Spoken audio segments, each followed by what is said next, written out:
very happy to be in Nyamira County for the 43rd Jukwaa Usalama County Tour. We have, this is our penultimate meeting of Jukwaa Usalama because we have done all the other 5 counties in the Nyanza region, and we want to appreciate the leadership of this county for already coming this early to welcome us. I must say that this is a very important county in our country. Matters of agriculture, trading, business here, farming, and this county is proximate to Kisii and Migori. Therefore, there are various challenges that I'd like to highlight that the security team have been dealing with. The first is related to issues of cattle theft. This is a confined problem in Borabu, being the border county to border constituency to the side of Bomet. There have been cases of cattle theft, some resolved, some unresolved. I want to say that we have agreed with the security team that there will be a team that is going to profile. Already some of these thieves have been profiled, especially those who facilitate them to come and steal from this side, and also the buyers of the cows, the butcheries, and the sponsors and financiers are being profiled so that they can be apprehended. We want to resolve this issue once and for all. Being an issue that is happening between border of 2 counties, I have told also the Ngao team to reactivate public barazas between the 2 at the border between Borabu and Bomet County, so that they can have a greater collaboration with the citizens. Remember that the reason why we have Jukwaa Usalama is basically to create synergy among our team members at the grassroots level, and to ensure that we cause them to work together. And part of this engagement is to ensure that today we invite the chiefs and the assistant chiefs to work with their counterparts in Bomet County to make sure that this issue is addressed. Number 2 is that this county is among the leading counties in sexual and gender-based violence, particularly issues of defilement are very high. We want to also have a conversation with our chiefs and assistant chiefs on how we can get community support, particularly in reporting these cases. We want also to deal with the kangaroo courts, where communities try to resolve these issues through alternative dispute resolution. This is an area that in the entire Nyanza region is a matter of a great concern, and we will be agreeing with the chiefs and the OCSs and the officers on how best we are going to approach this. But I request also the public to come out and report these cases of gender-based violence and sexual offences, including defilement. This is a fairly developed area in the country, but we have serious cases of FGM that are, even professionals are in support of the same. This thing practice must come to an end. In fact, there is complacence on the part of our security teams because they believe that it is a cultural practice of the Kisii people. Once the constitution has and the law has, or once there is a law that has been enacted to outlaw certain practices, certain repugnant practices, it is the duty of all the law enforcement officers to enforce it without fear or favor. And I think this is something we will be holding our officers into account to make sure that they protect our children from these practices that are repugnant. On the other matter of land issues, there are too many land cases. Of course, competition for very fertile but then scarce land resources leads to a lot of unresolved cases of murder. Some are still pending. There is a concern that we need to work closely with the judiciary to make sure that reported cases are taken seriously and the victims are, the perpetrators are given stringent bail terms, but also that these cases are resolved very fast so that they can help us avert other cases, so that the perpetrators know that when you involve yourself in such cases, you can receive a very heavy punishment. This forum is the other issue, maybe the fourth issue that I would like to highlight, is the proliferation of drugs and alcohol, especially second-generation alcohol. There is a lot of it here. There is a particular business lady who has probably been profiled. We're going to take very stern legal action, including using the asset recovery mechanisms to deal with proceeds of crime that are being used to enrich a few people and hurt as many young people in our county and our region. So there is an operation that will ensue, and those people are better advised to desist from that business. But we will do everything to make sure that they are brought before the courts of law. Other than that, there are many other issues that are being dealt with from time to time.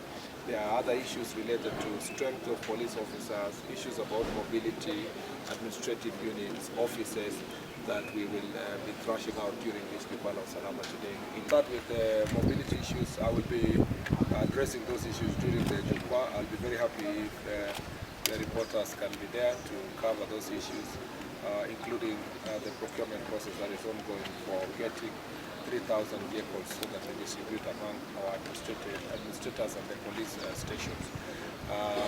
So that's, I think we have said that over and over again, even the strength, you know that today we have, I suppose, we were supposed to, but I hope we succeeded to advertise today for the recruitment of police officers, and based on that recruitment, we are going to improve our strength. This is the first recruitment under this administration, and since 2021, even we have not had police recruitment.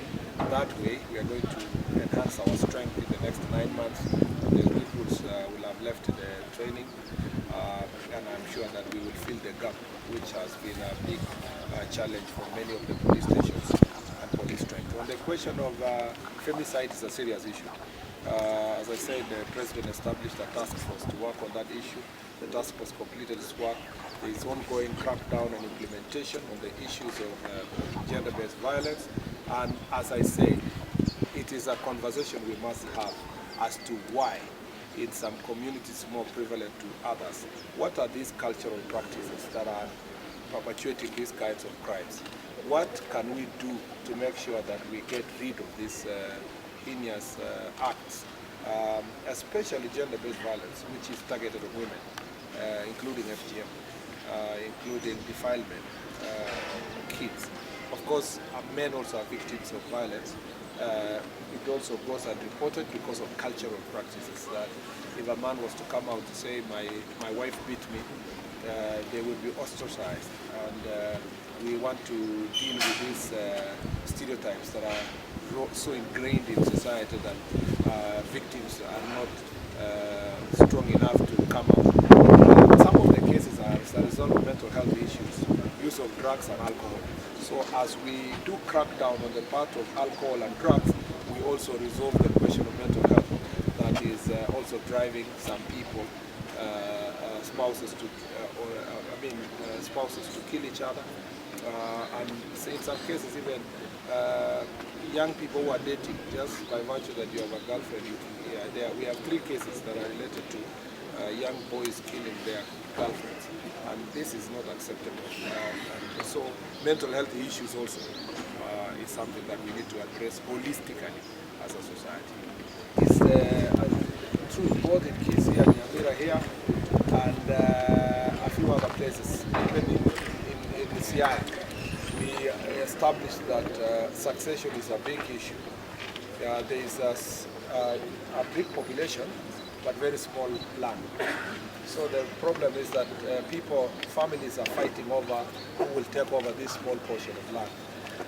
So succession issues are actually of great concern, and we think that the long-term solution is in the government plan on housing. If there is a region that will be the greatest beneficiary of housing projects, is this region.